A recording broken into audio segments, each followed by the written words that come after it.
데일 카네기라는 사람을 여러분들이 들어보셨을 터인데요. 이분이 세 가지 유형의 인간을 이야기하고 있습니다. 세 가지 유형이 있다고 합니다. 첫 번째는 방관자 유형이 있는데요. 이 방관자라고 하는 것은 항상 삶에 두려움을 가지고 살아가는 겁니다. 성공해도 두렵고 실패해도 두렵고 이 두려움으로부터 자유롭지 못한 유형의 사람입니다. 두 번째는 패배자입니다. 패배자. 이 유형의 사람들은 언제나 패배의식을 가지고 사는 겁니다. 그 패배의식의 기준은 다른 사람입니다. 다른 사람 보면서 늘 패배의식을 가지고 사는 겁니다. 자신이 가진 것은 생각하지 않고 자신에게 없는 것을 생각하면서 패배자라고 생각하며 삽니다. 세 번째는 승리자입니다. 참된 은혜의 의식을 가지고 살아가는 이 유형의 사람들, 이 사람들은 삶을 긍정할 줄 알고 또 삶을 재해석할 수 있는 능력을 가지고 있는 사람입니다. 어려움이 있어도 하나님의 일하심을 하나님의 역사를 생각하면서 하나님께서 또 이걸 통해서 좋은 것을 이루어 주실 것을 믿습니다. 그러면서 항상 승리의식을 가지고 사는 사람이 있습니다. 이 데일 카네기가 말하는 이런 유형의 사람들 가운데 오늘 우리에게 해당되는 것이 있을 수 있겠죠. 저는 그분의 이야기를 하려고 하는 것이 아니고 그분은 이제 그렇다고 보고 오늘 우리가 갈라디아서를 지금까지 살펴보면서 이제 1장서부터 6장 10절까지 지난주 내용까지 이제 살펴봤습니다. 성경으로 돌아와 보면 우리가 어떤 유형의 사람이냐라는 그것을 점검할 수 있는 그런 기준들을 오늘 이 갈라디아서가 우리에게 계속 제시해 주었습니다. 속박되어서 살아가는 사람과 자유로운 삶을 살아가는 사람들, 육체, 사르크스, 죄악된 본성을 가지고 살아가는 사람과 성령을 따라서 살아가는 사람들, 자기 이익을 위해서 살아가는 사람들과 다른 사람들의 유익을 위해서 살아가는 이타적인 사람들, 이런 유형들을 이제 바울이 계속 대조해 가면서 1장 1절서부터 6장 10절까지 쭉 풀어왔습니다. 우리가 어떤 유형에 속한지를 우리는 계속 보고 있는 것입니다. 오늘 제 마지막 주제입니다. 11절서부터 18절까지에서는 우리가 신앙인으로서 그리스도인으로서 삶을 살아가면서 우리에게 정말 중요한 것이 무엇인지를 말씀해 주는 내용입니다. 오늘 11절 말씀 한번 보시면요, 한번 여러분 성경에 펴고 계시면 11절을 보세요. 거기 보면은 내 손으로 너희에게 이렇게 큰 글자로 쓴 것을 보라. 여기 큰 글자라는 이 단어가 나오죠. 이 크다라고 하는 이 단어가 펠리코이스라고 하는 단어를 쓰는데 이 원어는 펠리코이스라는 단어입니다. 근데 이 단어가 무슨 뜻이냐면 그냥 문자적으로 크다라는 개념도 있겠지만은 이 본 뜻은 중요하다는 뜻입니다. 중요하다. 여러분들이 어떤 문서들을 보면 중요한 것은 굵은 글씨로 하든지 뭐 색깔을 넣든지 아니면 글씨를 키우든지, 저도 이제 설교문을 작성할 때 제가 보기 좋게 글씨를 키우거나 또 색깔을 달리하거나 이런 식으로 해가지고 문서 작업을 제가 하거든요. 중요한 겁니다. 이 큰 글자로 지금 쓰고 있는, 바울이 쓰고 있는 그 내용, 이게 뭡니까? 이게 중요하다는 겁니다. 근데 15절 한번 가볼까요? 15절의 끝 단어를 보면 뭐라고 되어 있습니까? 보이시나요? 중요하니라. 한번 따라 하십시다. 중요하니라. 여러분, 바울은 우리에게 지금 우리 신앙생활에 있어서 중요하니라, 이 중요한 것을 우리에게 이야기해 주고 있다는 거죠. 신앙생활은요, 중요한 게 있는 거예요. 핵심이 있는 거죠. 도대체 그게 뭐냐? 바울이 말하고자 하는 그 신앙의 핵심, 중요한 것이 도대체 무엇인가? 오늘 본문 속에서 세 가지를 찾아보려고 합니다. 첫 번째는요, 다시 태어나는 것입니다. 한번 따라 하십시다. 다시 태어나는 것. 여러분은 태어나셨죠? 태어났으니까 지금 여기 계시죠.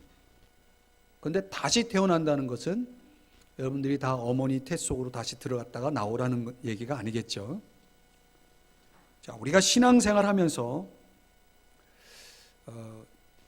알아야 할 중요한 것은 뭐냐면, 하나님의 관심이 우리가 무엇을 하느냐가 아니라 우리가 어떤 사람이 되느냐에 있다는 것이죠. 하나님의 관심이 어디 있어요? 우리가 어떤 사람이냐. 자, 오늘 성경의 15절에서는 중요하니라, 뭐가 중요하다고 말하는지 한번 보세요. 새로 지으심을 받는 것만, 새로 지으심을 받는 것만. 굉장히 중요한 핵심을 지금 이야기해 주는 거죠. 새로 지으심을 받았다는 것은 영적으로 말하면 다시 태어났다는 얘기입니다. 이걸 다르게 또 풀어서 설명하면은 우리가 새로운 사람이 되었다는 거죠. 내적으로 변화되어 새로워진 사람, 다시 태어난 사람이라고 설명할 수 있습니다. 지금 하나님께서 우리 가운데 하시는 일이 뭐냐면 우리를 그렇게 다시 태어나도록 하신다는 거예요. 오늘 이 시간 이 자리에서 예배드리는 저와 여러분 가운데 다시 태어나야 될 사람들이 있어요. 다시 태어나야 될 분들이 있다는 거예요. 이게 왜 중요하냐? 고린도후서 5장 17절에 보면요, 누구든지 그리스도 안에 있으면 새로운 피조물이라 그랬습니다. 다시 태어난다는 건 뭘 얘기하냐면 그리스도 안에 들어왔다라고 하는 의미입니다. 그리스도 안에 들어왔다는 것은 뭘 얘기하는 거냐면 그리스도를 믿는 겁니다. 어떤 분으로? 주님으로, 구주로 믿는다는 얘기예요. 그리고 그분이 나를 위해서 하신 일, 뭘 하셨나요? 십자가에 죽으셨죠. 나의 죄 때문에 십자가에 죽으셨고, 그리고 그분이 다시 부활하셨잖아요. 살아나셨죠. 그거를 믿는 겁니다. 그 믿음을 그리스도 안에 있으면, 이렇게 바울이 표현하고 있는 것입니다. 이 대전환점이죠. 인생의 대전환점이 뭐냐면 예수님을 믿는 겁니다. 예수님이 하신 일을 믿는 겁니다. 그러면 어떻게 되느냐? 새로 지으심을 받는 겁니다. 새로운 피조물이 된다는 것입니다. 왜 그렇게 새로 다시 태어나야 하느냐? 고린도후서 5장 17절의 말씀을 계속 이어가면 거기에 이런 말씀이 나와요. 이전 것은 지나갔으니. 이전 것이 지나가기 위해서는, 우리의 옛사람이 지나가기 위해서는, 우리가 진정으로 변화되기 위해서는 그리스도 안에 들어와야 가능하다는 거예요. 우리가 발버둥 치고 노력해가지고 우리가 새로워지는 게 아니고 그리스도 안에 들어올 때만 그것이 가능하다라고 말씀을 하는 것입니다. 그래서 요한복음 15장에서는 뭐라고 말씀하냐면 너희가 나를 떠나서 아무것도 할 수 없다. 그 아무것이라고 하는 의미는 뭐냐면 하나님을 위한, 하나님께 속한 어떤 것도 우리가 행할 수가 없어요. 어떻게 하면? 그분을 떠나 있으면, 주님 밖에 있다면 불가능하다는 것입니다. 사람이 언제 바뀌냐? 다시 태어날 때 바뀌는 것입니다. 제가 경험해 보니까 그래요. 제가 다시 태어나니까 제가 바뀌었더라고요. 다시 태어나기 전에는 변화가 아닌 거죠. 이전 것이 지나가지 않습니다. 야정 옛날 모습대로 그대로 사는 것입니다. 에베소 2장 10절에 보면은 선한 일을 위하여 지으심을 받은 자다. 우리가 새로 지음을 받는다는 하는 것은 인생의 의미와 목적과 가치가 달라지는 것입니다. 선한 일을 위한 가치로, 선한 일을 위한 목적으로 사람의 삶이 완전히 바뀌어지는 거죠. 그때 그 변화라고 하는 것은 외적인 변화를 말하기보다는 오히려 우리 속에서, 우리 안에서 하나님이 이루시는 그런 변화들을 얘기합니다. 여러분은 다시 태어나셨나요? 15절을 다시 보시면 할례나 무할례가 아무것도 아니로되. 여러분, 이런 것들이 아무것도 아니라는 거예요. 뭐 현대적으로 좀 설명하면, 이 의미를 설명하면 할례나 무할례나 이건 뭐냐면 그 신앙적인 배경, 어떤 사람 믿는 가정에서 태어나고 어떤 사람 믿지 않는 가정에서 태어납니다. 저는 믿지 않는 가정에서 태어났어요. 그런 거, 어떤 사람 부자고 어떤 사람 가난해요. 어떤 사람은 건강하고 어떤 사람은 건강하지 않아요. 많이 배운 사람이 있고 배우지 못한 사람이 있어요. 이런 모든 인간들이 가지고 있는 그런 배경적인 조건들이 우리를 새로 지으심을 받게 하는데, 우리를 다시 태어나게 하는데 아무 효력도 발휘하지 못한다는 거예요. 그런 것들은 아무것도 아니라는 거예요. 그 바울이 강조하고 있는 핵심이 뭐예요? 새로 지으심을 받는 것, 다시 태어나는 것이라는 겁니다. 성경에는 무할례자가 있고 할례자가 있습니다. 무할례자는 이 세상에 덧없는 행복을 추구하는 사람들의 부류입니다. 할례자들은 도덕적인 삶을 위해서 살아가는 사람들입니다.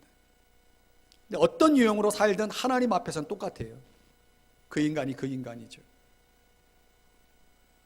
여러분, 스탠포드 대학교가 미국에서 유명한 대학인 거 여러분 들어보신 분 있으실 텐데, 그 스탠포드 대학의 교목으로 있는 사람이 무신론자라는 거예요.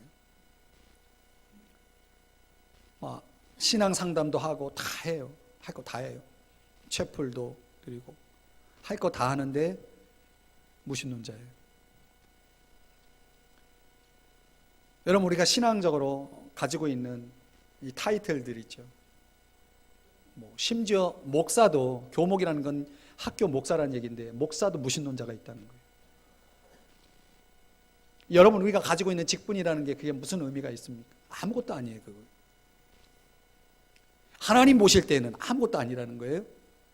그러니까 하나님의 관심은 우리가 어떤 직분을 가지고 있느냐, 우리가 어떤 배경을 가지고 있느냐, 아무것도 아니로되 하나님의 관심은 어디 있냐면 저와 여러분이 다시 태어나는 것이라는 거예요. 이걸 알아야 돼요. 여러분, 신앙생활의 핵심을 놓치면 여러분이 신앙생활 아무리 열심히 해도 헛하는 거예요. 핵심을 놓치면 안 된다는 것입니다. 여러분, 우리가 내가 진짜 교인인지 신자인지를 물어봐야 돼요. 내가 다시 태어났는지 아니면 원래 태어난 것만 가지고 살고 있는지를 여러분 돌아보셔야 됩니다. 바울의 관심이 뭡니까? 어떻게 하면 새로 지으심을 받을 것이냐, 어떻게 하면 다시 태어날 것이냐에 있었다는 것입니다. 그러기 위해서는 바울은 고린도후서에서 그리스도 안에 있으면 이라고 했으니까 우리가 그리스도 안으로 들어와야죠. 그리스도 안으로 들어왔다는 것은 예수님을 나의 구주로 주님으로 믿고 영접했다는 것입니다. 내 안에 주님이 계시다는 거예요. 그리고 주님이 행하신, 나를 위해 행하신 그 십자가 부활을 믿고 사는 것입니다. 그래서 로마서 10장 9절에서는 내가 만일 내 입으로 예수를 주님이라고 시인하면, 그리고 또 하나님께서 예수를 죽은 자 가운데서, 십자가에서 죽은 자가 죽었죠. 죽은 자 가운데서 다시 살리신 것을 내 마음에 믿으면 구원을 얻으리니. 이 믿음이 있어야, 그리고 그 입술에 고백이 있어야, 시인이 있어야 그게 구원이고, 그래야 새로 지으심을 받는 것입니다. 신앙생활을 30년, 40년, 50년 해봐요. 새로 지음을 받나? 신앙생활이 나를 다시 태어나게 하는 게 아닙니다, 여러분. 예수를 믿어야 다시 태어나는 겁니다. 목사도 예수를 안 믿을 수가 있는 거예요. 무신론자가 있는 거예요. 교회를 다녀도 예수를 안 믿는 사람 많습니다. 엉뚱한 거 찾아가고 엉뚱하고 믿는 사람 많습니다. 모두가 다 믿는 사람이라고 생각하면 안 돼요. 근데 이 교회 안에 있는 이 무신론자들, 교회 안에 있는 예수 믿지 않는 사람들을 오늘 바울이 이야기하는 겁니다. 중요한 건 다시 태어나는 거다. 우리가 다음 주에 2부 예배 때 세례를 받을 텐데, 세례라는 게 뭡니까? 내가 예수 믿는다는 것을 공적으로 내가 고백하는 거예요. 시인하는 것입니다. 그게. 어떤 사람은 세례를 받았는데 자기가 세례를 받았는지 안 받았는지 몰라. 그건 세례가 아니죠. 사랑하는 여러분, 신앙생활을 그냥 시간이 해결해 주는 양 그냥 하면 안 됩니다. 신앙생활의 핵심 뭐예요? 여러분이 다시 태어나는 겁니다. 거기에 인생의 대전환점이 마련되는 것이고, 우리 인생의 이전 것은 지나갔으니 보라 새 것이 되었도다를 경험하는 그런 역사적인 시점이 될 것입니다. 오늘 우리 모두가 다시 태어나기를 축복합니다. 그러려면 어떻게 해야 돼요? 믿어야 돼요. 믿음으로만 가능해요. 믿음으로만 가능해요. 다른 거 생각할 거 없습니다. 예수를 믿어야 됩니다. 그분을 영접해야 됩니다. 두 번째, 바울이 신앙생활의 핵심으로 강조하고 있는 두 번째는 십자가입니다. 한번 따라 하십시다. 십자가. 이 십자가와 무관한 신앙생활을 하는 사람의 유형을 12절 13절에서 소개하는데, 12절에서는 육체의 모양을 내려 하는 자들, 13절에서 뭐라고 얘기했냐면 율법은 지키지 아니하고, 이렇게 설명하고 있는 내용입니다. 자, 이 내용들을 종합해 보면 저를 보세요. 이 육체의 모양을 내려 하는 사람에 대해서 설명하면 이런 뜻입니다. 그냥 남에게, 다른 사람에게 좋은 인상을 주려고 하는 사람들. 다른 사람에게 내가 좋은 인상, 좋은 이미지를 주는 게 이게 나쁜 게 아니죠. 그런데 그것만 신경 쓰는 사람들, 이런 사람을 가리켜서 거칠에만 신경 쓰는 사람이라고 그래야죠. 거칠에. 이런 사람들은 속과 겉이 다르죠. 그러니까 남들에게 좋은 인상을 주고자 하는 사람들의 관심은 뭐냐면, 왜 좋은 인상을 주려고 그래요? 사람들의 인정을 받고 싶어서. 사람들의 인정을 받는 게 목적이에요. 이런 사람들은 하나님 말씀, 하나님이 누구시고 하나님 말씀을 지키고 안 지키고에 관심 없어요. 우리가 하나님 뜻대로 살아가기 위해서 겪어야 할 고난, 이런 거에 대한 관심도 없어요. 근데 관심이 없다는 것은 뭡니까? 그만큼 그들은 십자가에 대해서 생각하지 않는다는 거죠. 십자가를 좋아하지 않아요. 자신들을 죄인으로 인정하고 싶지 않아요. 자신은 예수님을 구세주로 인정할 수가 없어요. 십자가는 연약한 거고 불행한 거고 저주스러운 거고, 그런 십자가를 내가 왜 믿고 그런 십자가를 왜 내가 좋아해야 하는가? 그런 것들을 거부하는 사람들입니다. 세상이 볼 때는 그래요. 십자가는 반가운 게 아니에요. 십자가는 싫어할 수밖에 없는 거죠. 세상적인 관점에서는. 예수님은 그런 면에서는, 십자가의 주님은 실패자이죠. 세상적인 관점에서 보면. 집이 있었습니까? 제대로 된 직장이 있었습니까? 결혼을 했습니까? 예수님 아무것도 없었어요. 이런 분을 성공자라고 말할 수 있습니까? 세상적인 가치로. 예수님이 이 땅에 오셔서 하신 일은 십자가에서 죽으신 일밖에 없어요. 궁극적으로 말하자면 그렇습니다. 그 십자가에 대한 의미를 세상적인 가치로 들여다보면, 그 십자가는 내가 가까이 할 수 없는 것들이고 멀리 하고 싶은 거고 싫어할 수밖에 없는 것입니다. 그런데 바울은 14절 말씀해 보니까 뭐라고 말씀하냐니까? 뭐라고 고백합니까? 십자가 외에는 결코 자랑할 것이 없다. 내게는 십자가 외에는 자랑거리가 없다. 오히려 바울은 이 십자가라는 것을 너무나 자랑스럽게, 영광스럽게 생각하고 있었다는 거죠. 바울에게 있어서 정말 중요한 게 뭐냐? 십자가였다. 그의 유일한 자랑이 뭐냐? 십자가였다는 것입니다. 그러면서 그는 이어서 14절에서 이렇게 얘기합니다. 세상이 나를 대하여 십자가에 못 박히고, 세상은 바울을 십자가에 못 박았어요. 반대로 바울은 세상을 십자가에 못 박았어요. 이 말은 무슨 얘기냐면 세상과 철저하게 구별되어 살았다는 얘기입니다. 세상의 가치, 세상이라고 하는 것은 우리가 이렇게 해석해야 됩니다. 하나님과 반대되는, 성경과 반대되는 가치나 철학, 그런 사상들, 그런 생활 방식들, 이런 것들을 얘기합니다. 그런 것들을 해서 바울은 철저하게 자신을 구별했다는 얘기입니다. 바울은 한때 이 세상 영광, 세상 사람들의 어떤 성공적 관점, 이런 것들을 추구했던 사람이에요. 그러니까 어느 날 예수를 믿고 그가 그 모든 것들을 다 쓰레기로 배설물로 여기고, 그는 예수 그리스도를 위해서, 예수 그리스도의 십자가를 위해서 살게 됩니다. 더 이상 다른 사람들을 기쁘게 하기 위해서 다른 사람들의 어떤 그런 지시에 따라 자신을 끼워 맞추려고 노력하지 않습니다. 바울이 생각했던 십자가가 갈라디아서 이 성경에는 3번 나옵니다. 갈라디아서 2장 20절에는 내가 그리스도와 함께 십자가에 못 박혔나니 그런즉 이제는 내가 사는 것이 아니요 내 안에 그리스도께서 사시는 것이라. 이런 걸 가리켜서 순종의 십자가라고 얘기합니다. 정말 십자가 신앙을 가지고 있는 사람은 내 안에서 사시는 주님이 원하시는 삶을 살아가는 순종이 따라온다는 것이죠. 갈라디아서 5장 24절에서는 그리스도 예수의 사람들은 육체와 함께 사르크스, 육체와 함께 그리고 정욕과 탐심을 십자가에 못 박았다. 이건 자기 부인의 십자가입니다. 정말 십자가 신앙을 가지고 있는 사람들, 십자가를 중요하게 여기는 사람들에게 뭐가 있습니까? 자기 부인이 있다는 거죠. 누가복음 9장 23절에도 말씀하기를 아무든지 나를 따라오려거든 자기를 부인하고 자기 십자가를 지고 날마다 나를 따르라 라고 말씀하고 있는 거죠. 세 번째 6장 14절에서 말하는 이 십자가, 세상과 철저히 구별되어 살아가는 십자가가 있다는 것입니다. 이런 십자가를 영광스럽게 살아가기에 바울은 옥에 갇혔을 때도, 자신이 타고 가는 배가 파손되었을 때도, 어려움에 빠졌을 때도 그는 기뻐하고 기뻐합니다. 그는 세상이 주는 환경 속에서 결코 매이지 않고 자유롭습니다.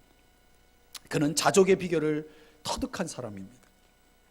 세상이 자신을 아무리 최악으로 몰고 가도 바울은 흔들림이 없습니다. 왜? 하나님이 일하고 계시니까.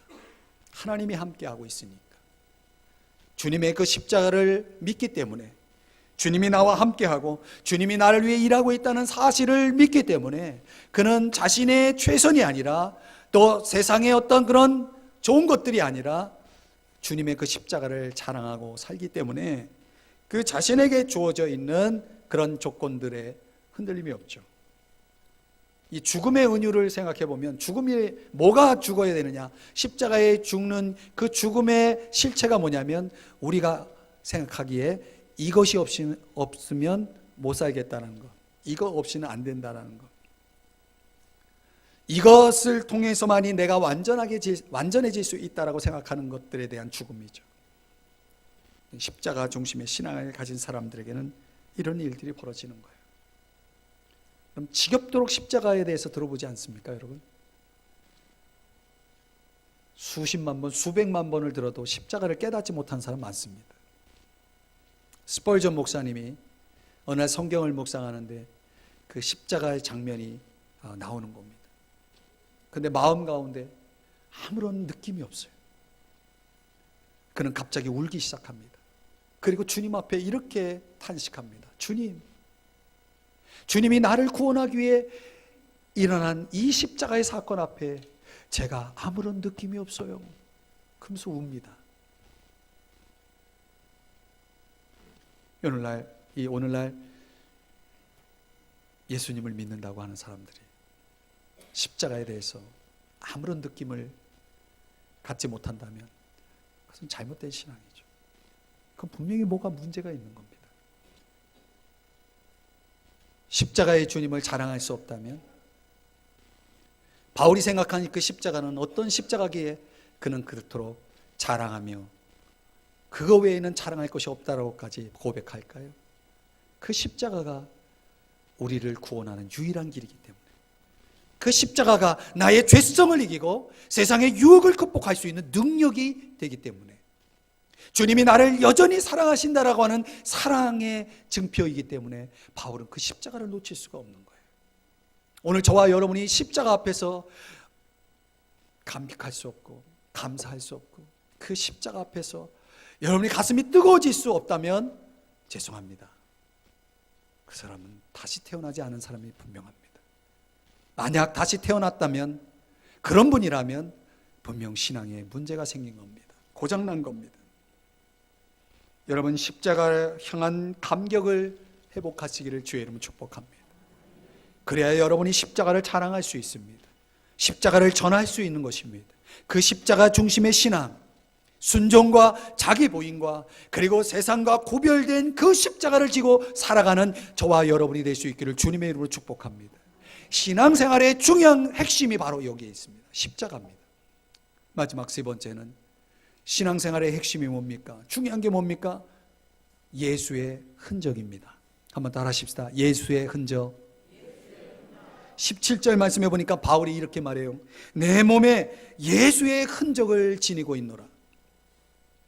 더 메시지라고 하는 성경 번역에 보니까 바울이 이렇게 말합니다. 내게는 해야 할 훨씬 중요한 일이 있습니다. 이 믿음으로 진지하게 사는 것입니다. 내 몸에는 예수를 섬기다가 얻은 상처 자국이 있습니다. 예수의 흔적이라는 게 뭡니까? 바울이 그 몸에 지니고 있다는 예수의 흔적이 뭡니까? 예수를 섬기다가 얻은 상처 자국입니다. 저는 어려서 장난감 갖고 놀다가 머리를 다쳤습니다. 턱을 다쳤습니다.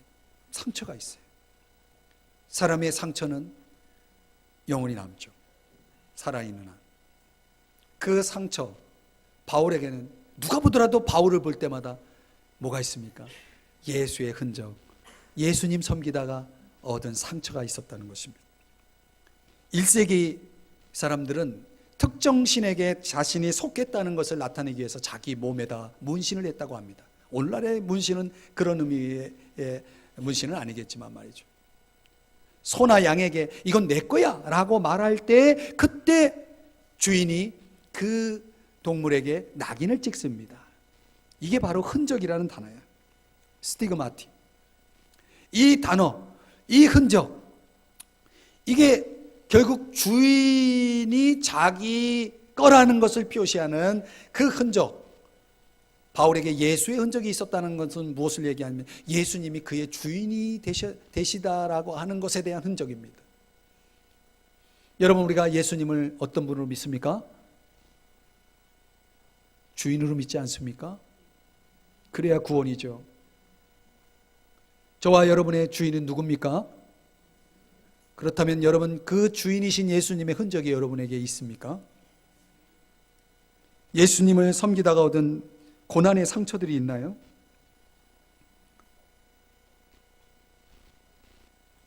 예수와 연합하여 살아가는 그 삶의 실천들을 통해서 얻은 영광스러운 상처들이 있느냐, 이것입니다.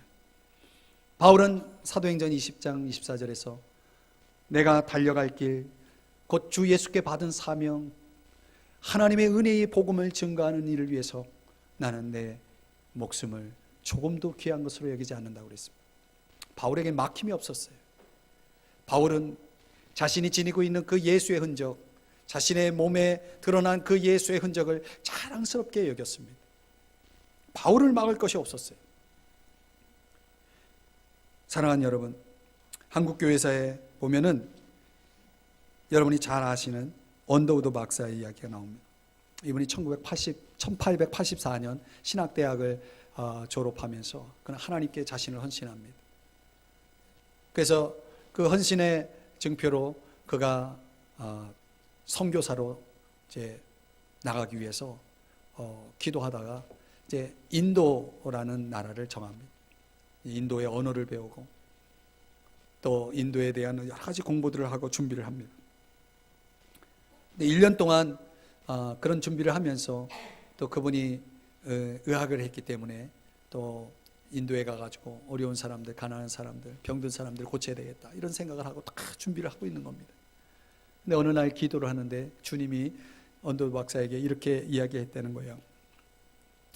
어찌하여 너는 한국에 가기를 원치 않느냐? 어찌하여 너는 한국으로 가지 않느냐고 그렇게 주님이 말씀하셨다는 거예요. 다 준비했는데 1년 동안. 그 주님의 음성에 말씀에 이 언더우드 박사가 순종해서 1884년에 4월 5일에 인천항에 도착하게 되죠. 한국교회의 기틀을 토대를 마련하는 아주 대역사적 기점이 됩니다. 여러분, 예수의 흔적을 가지고 살아가는 사람들은 자기 뜻을 하나님의 뜻에 내려놓는 것입니다. 하나님이 원하시는 것에 자신을 드리는 것이, 그것이 예수의 흔적인 것입니다. 자기 하고 싶은 대로 다 하고 자기 뜻대로 살아가는 것은 예수의 흔적과는 상관이 없는 것입니다. 철로역정이라는 것에 아주 진실하고 충성된 사람의 이야기가 나옵니다. 그가 이제 자신이 해야 할 여행을 거의 다 마쳤을 때 마지막에 이런 간증을 합니다. 뭐라고 간증하냐면, 나는 나의 상처와 흔적을 주님을 사랑하는 증거로 이제 주님이 나에게 상급을 주실 그 주님에게 저는 그것을 가지고 갑니다. 여러분, 우리가 주님 앞에 갔을 때 주님을 사랑한 증거를 가지고 가는 겁니다. 그 사랑한 증거는 우리에게는 상처고 아픔인 것입니다. 지난 주간에 마음 아픈 일이 저에게 있었어요. 굉장히 속상했어요. 근데 가만히 생각해 보니까 이것도 흔적일 수 있겠구나. 목회하면서 어려움이 없을까? 이런 것도 다 흔적이 될 수 있겠구나. 그게 위로가 되더라고요. 아시스의 성자 프란시스는 산꼭대기에서 성경을 읽으며 주님을 묵상하는 가운데 주님의 사랑을 깊이 이렇게 묵상해 나가는 중에 기도 가운데 이런 기도를 주님 앞에 드렸대요. 주님, 저에게 예수의 흔적을 갖고 싶습니다. 예수의 흔적을 갖고 싶습니다.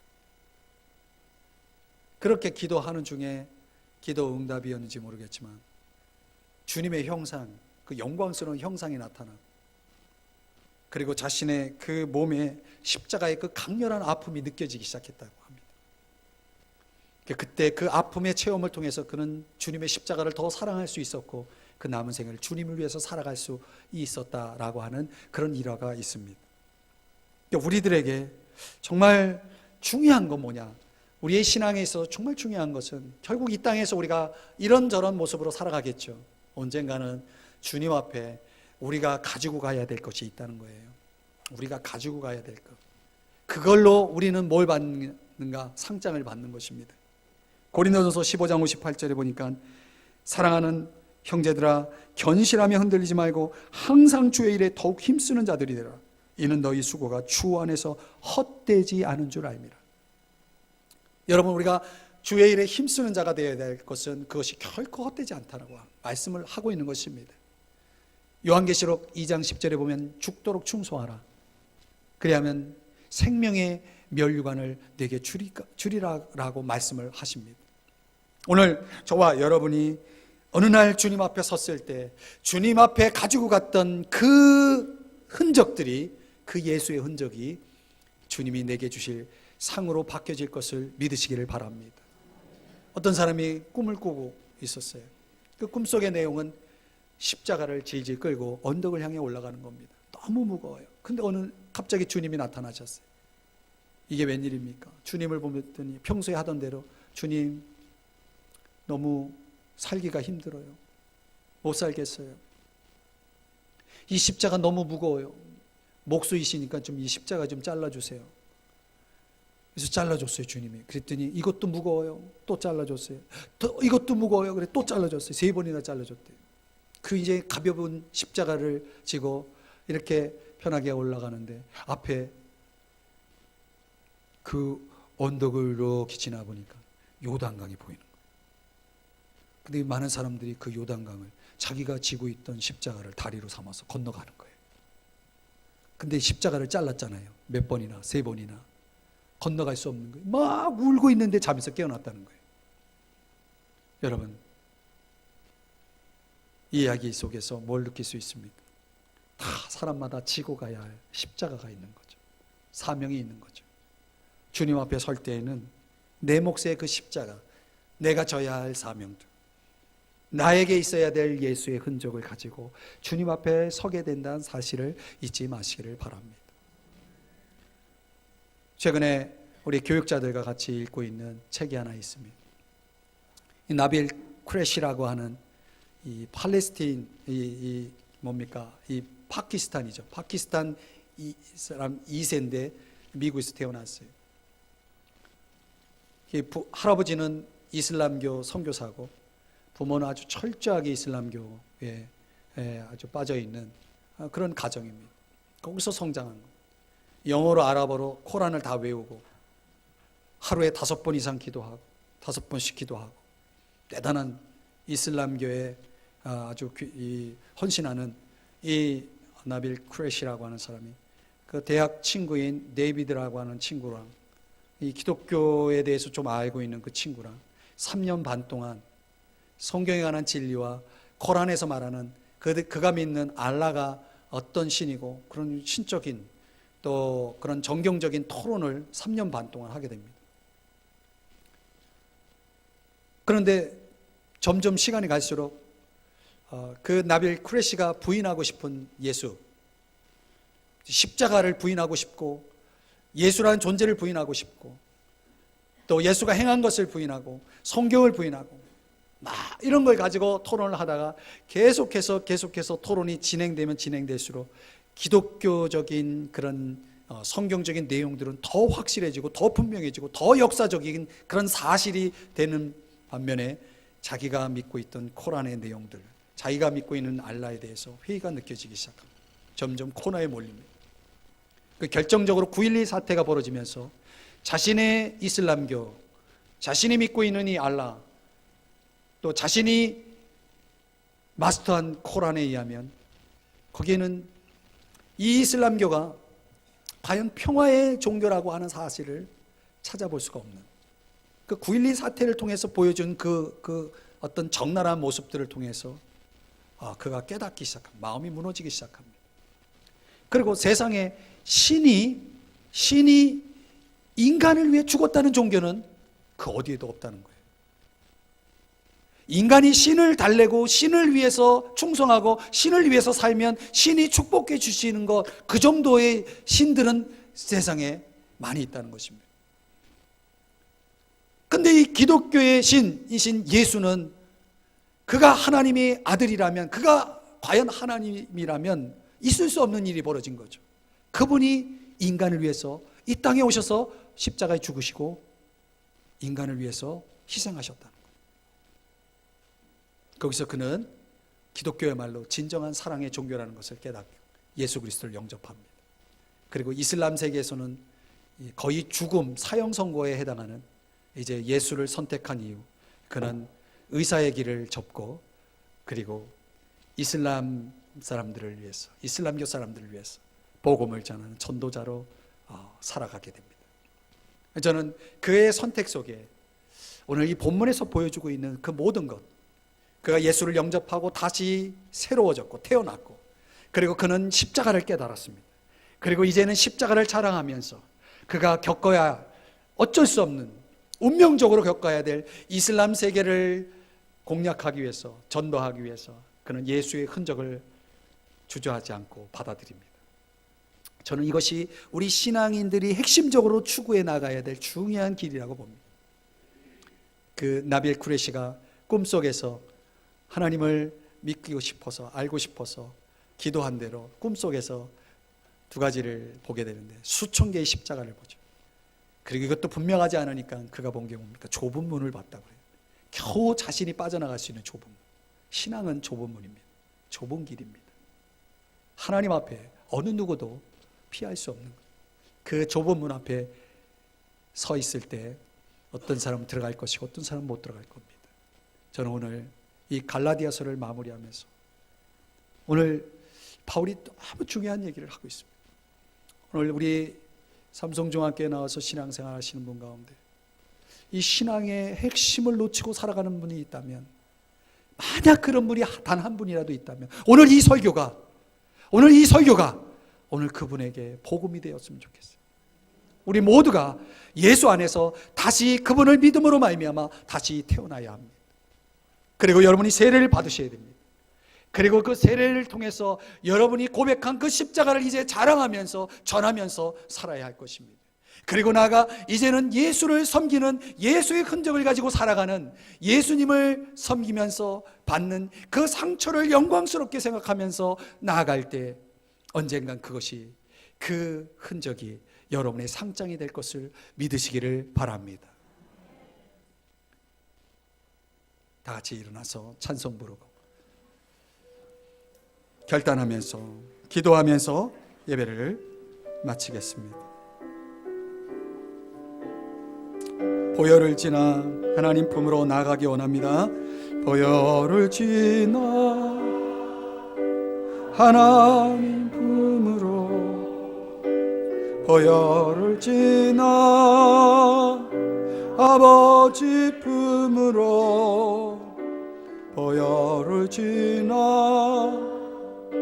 하나님 품으로 한 걸음씩 나가네. 존귀야 존귀야 주 보혈이 내 영을 새롭게 하시네. 존귀야 주 보혈이 내 영을 새롭게. 존귀야 존귀야 주 보혈이 내 영을 새롭게 하시네. 존귀야 주 보혈이 내 영을 새롭게 하네. 기도할게요.